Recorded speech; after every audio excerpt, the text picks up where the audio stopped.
Who won't practice and who will be back? Mike won't practice today. Purcell, he just got a knee issue, but he should be fine. Uh, Everybody else, Cortland, Tim, Noah, Shelby, Graham, will be listed as limited. Have you got anything from medical folks on Chubb?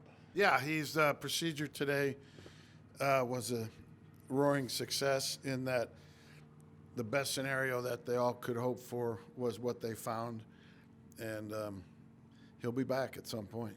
Did they give you a time frame? I think it's in the 6-week range would be the earliest, the 6 to 8. When he was out there, did he look like himself to you? Because he said he didn't feel. No, not totally. Not totally. But he wasn't limping and all that, but it was, it was a bone spur that was moving at times, and when it moved, it hurt, and he never knew when it was going to come. So when you backtracked, I guess it got to the point you wanted to see what it looked like, if you could get through it, and if not, then that's when surgery. Yeah, I mean, the doctors have said if you wait a week, it's still going to be the same thing, so. Do you talk to him at all when he gets back to the facility? Obviously, he has to be frustrated with all these stops. Yeah, I mean, we've communicated already today, texting. But yeah, we'll talk about it. How confident are you that he can still have an impact this year when he gets back? I think so. I think he can. Micah Kaiser, what you plan on doing with him? Well, we'll see. He just got here, Mike, and everybody's still going through the introductions. He's got a little bit of an advantage in that, he spent the last year with the Rams. Staley was there, ran our system. So there should be a quick carryover in learning for him. Will Josie have surgery soon on his? Yes, tomorrow. Okay. And then at the edge rusher spot, will you start working anybody else there for depth like Barron or? Yeah, we've talked about it. That's a possibility. Maybe not quite this week because we got to see, how much we can get out of Micah, if we can get him active and honed up enough. If we can't, then Barron's next in at ILB. So.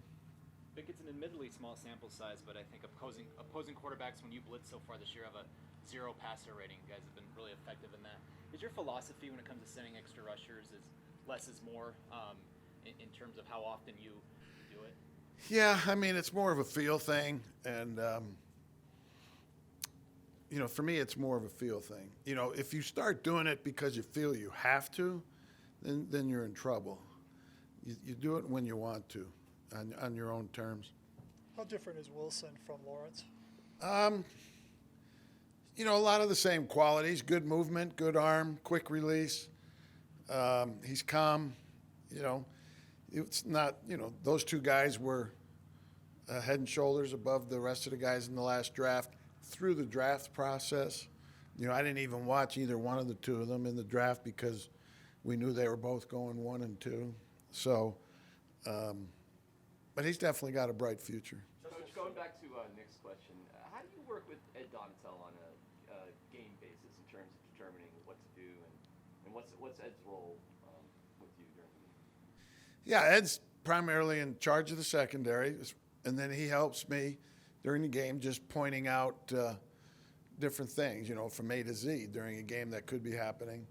I'm asking him about the routes and have him show me a picture, and they're in it's not on a piece of paper, it's game to game situationally. What makes it such a great partnership with the two of you? We've been together now, I guess this is 11 years, and this system that we're currently running has morphed over the years, and he's been there with it, right from ground zero. And, he knows exactly what I'm thinking. I know what he's thinking. We can refer back to something 5 years ago. Hey, it's just like this and this, So it makes communication easy. Now, sometimes when we're communicating that way, the other coaches don't know what we're talking about. But so we have to explain it. You're here now. You've got a lay of the land. You've it seems connected with Broncos Country. Understand how important this team is to them. In that regard, how important is it to regain home field advantage? What is the key for this group? We got to go win at home. You know, it's as simple as that. You know, this fan base is very, very enthusiastic. I've been in some of the best, you know, fan bases, you know, the Chicagos, the San Francisco, grew up the Philadelphia area. And these guys are right there with them, if not better, as fans, I think. And they love the Broncos, and we got to give them what they're hungry for. What do you remember about Justin Sternad coming into the draft and what you guys liked about him? Yeah, we liked his size, you know, and his length. He could run. He's got good speed for a backer. He was good in coverage in college, which is rare. When I say coverage, I mean, you know, some zone awareness and things like that, which most of the linebackers in college are not. You have to teach it to them.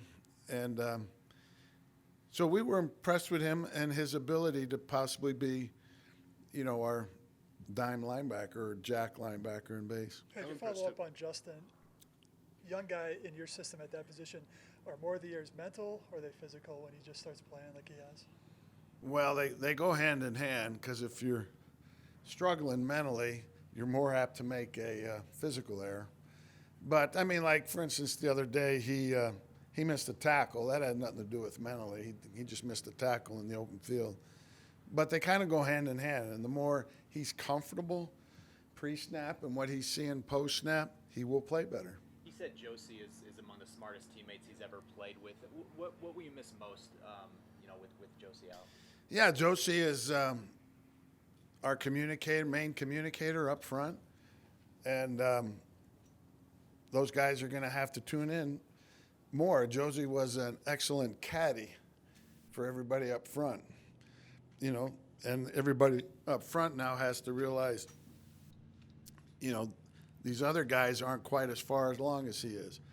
So they got to tune in and know that it's not going to be quite as efficient starting off. But, you know, we got through the game the other day. I guess Josie went down in the second quarter, I think, you know, pretty good. What impressed you about, or has impressed you about Teddy's ability to push the ball down the field and the level of aggressiveness he's shown so far in the offense? Yeah, I mean, Teddy's no different than most quarterbacks. If they think they got a shot deep, they're going to take it. And he believes in himself, and he believes in our receivers.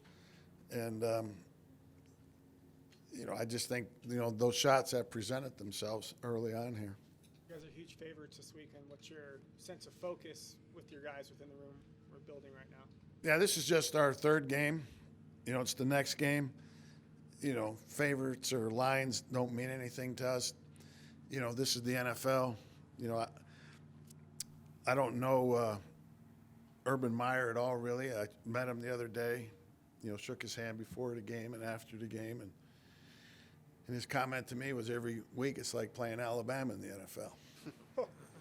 You know, and that's it. Everybody's capable of beating everybody in this league.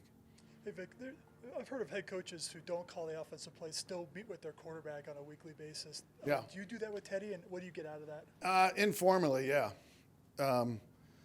We sit down and talk, or I just walk up to him and ask him how he's feeling about the plan, and what he likes, what he doesn't like, and just general talk.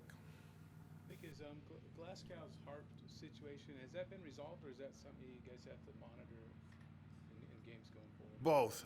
It's resolved, but it's something that we, you know, need to be aware of, and take extra precautions with him.